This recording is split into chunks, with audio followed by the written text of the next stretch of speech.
Bapak, Ibu, saudara-saudara yang terkasih dalam Tuhan, kita semua tahu saat-saat dan pesan terakhir sebelum seseorang pergi meninggalkan kita selamanya biasanya adalah sesuatu yang penting dan spesial.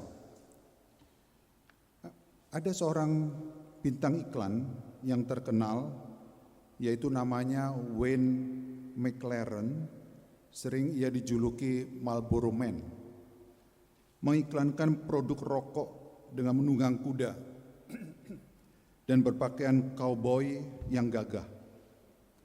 Tapi di tahun 1992 dia menderita sakit kanker paru-paru. Dan akhirnya tanggal 22 Juli 1992 dia meninggal dunia di usia 51 tahun. Yang menarik, sebelum ia meninggal dunia, dia memberi pesan terakhir kepada ibunya, yaitu Louise McLaren, dengan berkata begini, "Jaga anak-anak, tembakau akan membunuhmu dan aku adalah buktinya." Saudara-saudara, ini adalah contoh saat-saat terakhir seseorang dan memberikan pesan terakhir sebelum ia pergi. Nah, Bapak, Ibu, Saudara, bacaan kita tadi juga bercerita tentang saat terakhir Yesus di dunia ini sebelum ia naik ke sorga. Ini adalah saat-saat penting dan istimewa bagi para murid Yesus, termasuk bagi kita pada masa kini. Mari kita lihat lebih terperinci bacaan kita dan apa maknanya untuk kita. Dikatakan ayat 50a, lalu Yesus membawa mereka keluar kota sampai dekat Betania. Apa artinya ini? Artinya yang pertama, ketika Yesus membawa atau mengajak para muridnya itu, mereka tetap punya hak, mau atau tidak mau. Mau atau tidak mau diajak mengikut Yesus. Sebab mereka baru saja melihat dan mengalami peristiwa-peristiwa yang luar biasa, yaitu rekan mereka, Yudas Iskariot, berkhianat atau mengkhianati Yesus. Lalu Yesus ditangkap, dianiaya, disalibkan. Kemudian Yesus mati. Dan Yesus kemudian bangkit dari kematian hari ketiga. Hal-hal itu bisa menimbulkan rasa gentar di hati para murid Yesus. Lalu sekarang Yesus membawa atau mengajak mereka keluar kota Yerusalem. Bisa jadi ada murid Yesus yang sudah tidak mau lagi mengikuti Yesus. Bagi Yesus yang sudah tidak mau lagi mengikut ajakannya, ya silahkan, itu haknya. Tapi yang tetap mau mengikuti ajakan Yesus, mereka nanti akan diberkati. Dan ternyata saudara-saudara, semua murid Yesus tetap mau mengikuti ajakan Yesus. Mungkin kita juga ya, selama kita tetap mau ikut ajakan Yesus, Tuhan Yesus janji akan memberkati. Lalu arti yang kedua dari ayat 50a, Yesus membawa murid-muridnya cukup jauh dari kota Yerusalem ke lereng Bukit Zaitun yang dekat Betania. Maksudnya, Yesus menyendirikan mereka untuk dibekali, diberi petunjuk, disiapkan menghadapi tantangan dalam tugas penginjilan mereka nanti. Lihat Markus 16 ayat 15. Dan juga untuk diberi berkat di sana. Di sini para murid ditunjukkan bahwa tugas dan berkat itu berjalan bersama. Mereka mendapat tugas memberitakan Injil, tapi mereka juga mendapat berkat dari Tuhan Yesus. Seperti dua sisi mata uang. Di satu sisi ada tugas yang diberikan, tapi di sisi lain ada berkat juga yang menyertai.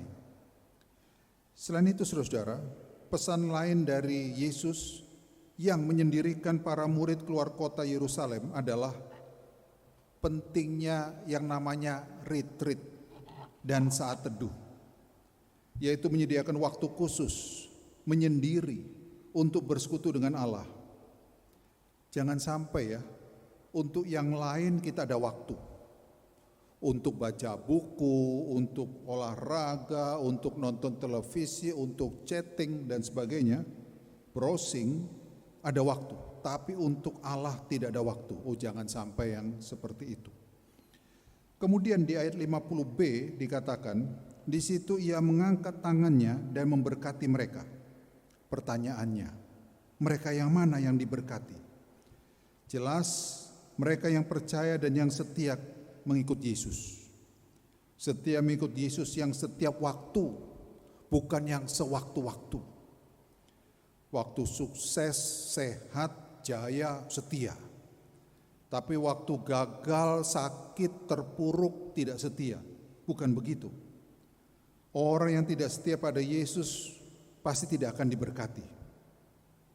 Kalau nggak percaya, boleh coba. Percaya aja, saudara, daripada nggak diberkati ya. Kemudian dikatakan, ketika ia sedang memberkati mereka, ia terpisah dari mereka dan terangkat ke sorga. Ayat 51. Perhatikan dan garis bawahi kata sedang. Yesus naik ke sorga di saat ia masih sedang memberkati murid-muridnya. Apa maknanya ini? Maknanya, berkat Tuhan itu tidak pernah berakhir. Berkat Tuhan itu terus menyertai murid-murid Yesus. Hal inilah yang sungguh menyenangkan dan membahagiakan para murid Yesus.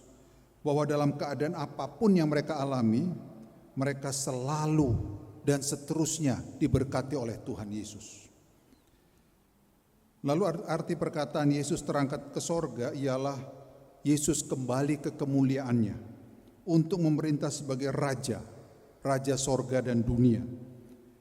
Yesus adalah King of Kings, Raja di atas segala raja. Kalau raja-raja yang lain, kekuasaan mereka itu dibatasi oleh tempat, oleh waktu. Tapi kalau Raja Yesus, kekuasaannya tidak terbatas, tidak dibatasi oleh tempat dan waktu. Kekuasaannya sekali lagi meliputi sorga dan dunia. Kekuasaan Yesus kekal abadi. Karena itu Raja Yesus juga memiliki julukan Alfa dan Omega, yang awal dan yang akhir. Sebelum dunia ini tercipta, dia sudah ada. Dan nanti dunia ini berakhir pun dia tetap ada. Tidak ada satu kuasa pun yang bisa menyamai dan menandingi kuasa Yesus. Pertanyaannya sekarang, bagaimana sikap para murid ketika melihat Yesus naik ke sorga? Sikap mereka di ayat 52-53 adalah, yang pertama, sujud menyembah kepada Yesus. Artinya, dengan tulus dan rendah hati, para murid mengakui Yesus adalah Raja dan pemimpin hidup mereka. Karena itu mereka menyembahnya dan mau tunduk kepadanya. Sikap mereka juga menunjukkan bahwa mereka mau melayani dan mengabdi kepada Raja Yesus saja, apapun risiko dan konsekuensinya. Sikap para murid yang kedua, pulang ke Yerusalem. Artinya mereka tidak tinggal terus-menerus di lereng Bukit Zaitun itu dan hanya menanti-nantikan kedatangan Yesus kedua kali, tidak. Tapi mereka pulang kembali ke dalam kehidupan mereka sehari-hari untuk melakukan tugas tanggung jawab mereka, beraktivitas, dan untuk melayani serta bersaksi tentang Injil Yesus Kristus. Dan sikap para murid yang ketiga senantiasa memuliakan Allah. Artinya mereka mau selalu memuliakan Allah atas kasih-Nya yang besar yang dinyatakan lewat karya dan pengorbanan Yesus. Mereka mengucap syukur telah diselamatkan Allah dan boleh menjadi anak-anak-Nya, bahkan hamba-hambanya. Bapak Ibu Saudara-saudara yang terkasih dalam Tuhan, kita tahu Yesus datang ke dunia untuk menyelamatkan manusia lewat kematian dan kebangkitannya. Sekarang tugas penyelamatannya sudah selesai.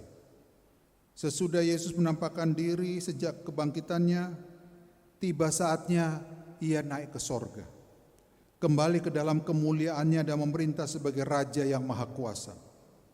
Nah, lalu bagaimana sikap kita terhadap Yesus yang naik ke sorga dan memerintah sebagai Raja? Saudara-saudara, sikap para murid dalam bacaan kita patut kita contoh dan teladani. yaitu yang pertama, sujud menyembah kepada Yesus. Kalau kita mengaku Yesus adalah Raja dan pemimpin hidup kita, maka sudah seharusnya kita beribadah kepadanya dan menyembah Dia. Selain itu sudah seharusnya juga kita menaati dan melakukan segala perintah Yesus. Itu berarti kita tidak boleh beribadah dan menyembah kuasa lain. Kita juga tidak boleh tidak melaksanakan perintah Yesus atau tidak melakukan atau bahkan melakukan hal-hal yang bertentangan dengan perintahnya.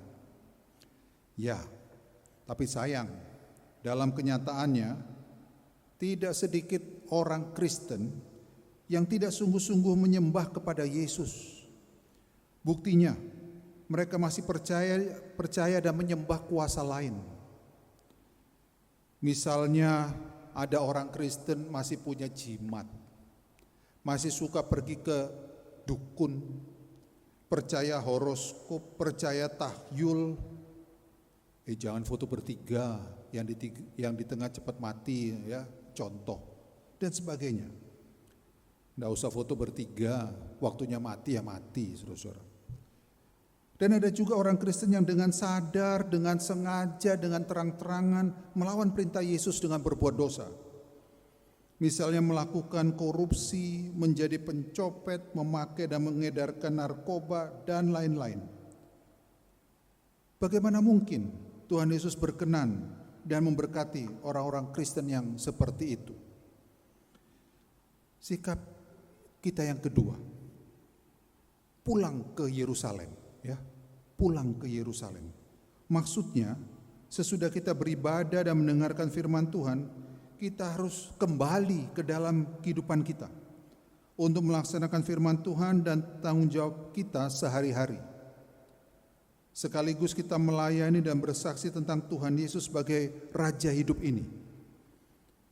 Dalam kehidupan sehari-hari kita harus bekerja dan menjadi berkat bagi sesama, terutama menolong mereka yang menderita, termasuk mereka yang menderita karena COVID-19, dan mendukung mereka yang menangani COVID-19 dengan segala kemampuan kita.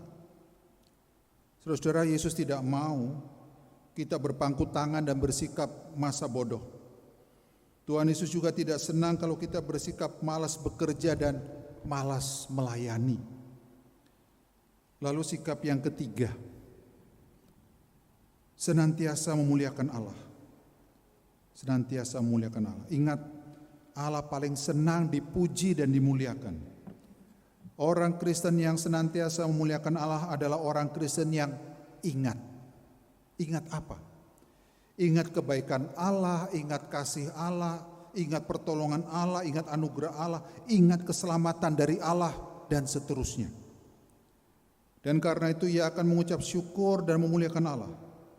Orang yang selalu ingat pada Allah, Allah pun akan selalu ingat kepadanya dan terus menyertainya. Sayang, dalam kenyataannya ada orang Kristen yang lupa pada Allah dan lupa pada kebaikan Allah. Waktu dia susah, nama Allah terus dia sebut dalam doa, mohon pertolongannya. Tapi waktu sudah senang, masalah sudah hilang, lupa dan melupakan Allah. Ini namanya orang Kristen IPA S3. IPA S3 itu apa?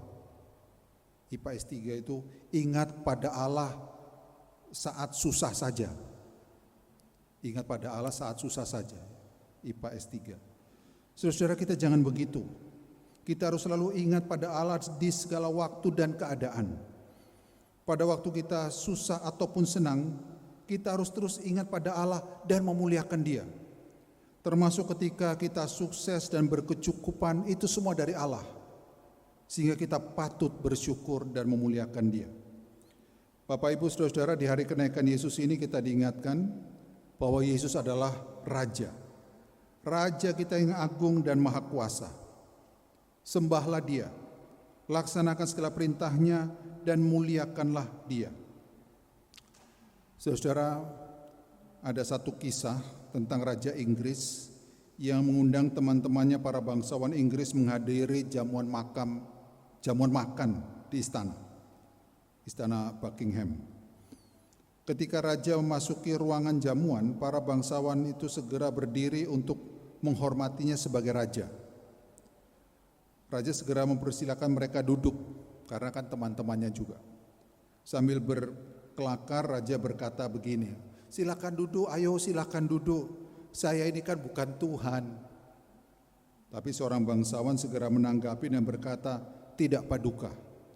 Kalau yang datang adalah Tuhan, kami tidak akan berdiri, melainkan kami akan tersungkur dan menyembah." Benar apa yang dikatakan bangsawan itu, bahwa kalau yang datang itu Tuhan, kalau kita berhadapan di hadapan Tuhan, kita harus dan wajib menyembahnya. Mari saudara-saudara, kita menyembah dan memuliakan Raja Yesus dalam hidup kita dan selalu setia melakukan semua perintahnya. Tuhan Yesus pasti memberkati kita selamanya. Amin. Menyambut renungan firman Tuhan tadi, mari kita memuji nama Tuhan. Dia nobatkanlah